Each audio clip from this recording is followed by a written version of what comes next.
And with more on the latest twists and turns of campaign 2016, we're joined by Washington Post political columnist Philip Bump. Philip, is this really coming to an end? I can't quite believe it. I mean, let's not get ahead of ourselves. We'll see. There's still 3 days to go. Ideally, yeah, right.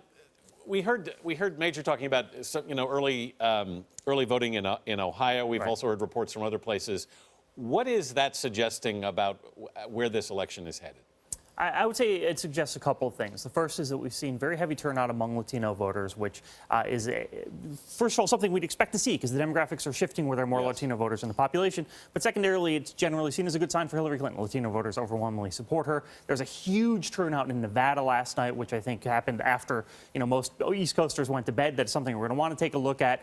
John Ralston, who really knows the state well, suggests that it's going to be hard for Republicans to win simply because so many early voters came out in that state and so many of them were Latino. We've also seen Donald Trump in recent days actually staying on message, especially in talking about trying to repeal Obamacare if he gets into office. How effective has that been?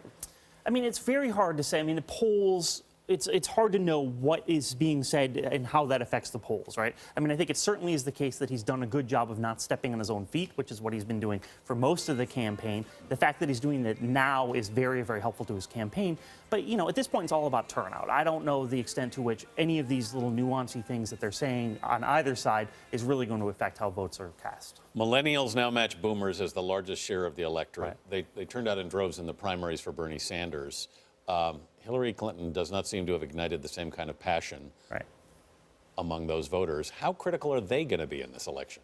They're going to be pretty important. I mean, we remember 2008, how younger voters helped make a big difference for Barack Obama, but he also won by a mile, right? So younger voters are very important. She needs to turn them out. I think it's important to remember that while young voters are not enthusiastic about Hillary Clinton, they are also not enthusiastic about Donald Trump, and they tend to lean more towards not voting or third-party candidates. That's why we're seeing things like Jay-Z and Beyonce out on the campaign trail with Hillary Clinton to try and get them fired up to actually go and cast the ballot. Surrogates like that, how effective are they?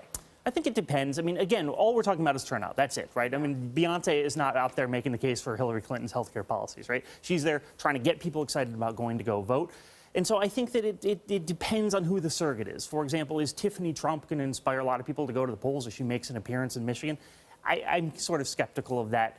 But then again, I don't know the extent to which people who see a concert by Jay-Z on Friday night and then go out and vote on Tuesday either. Philip, key battleground state for each candidate.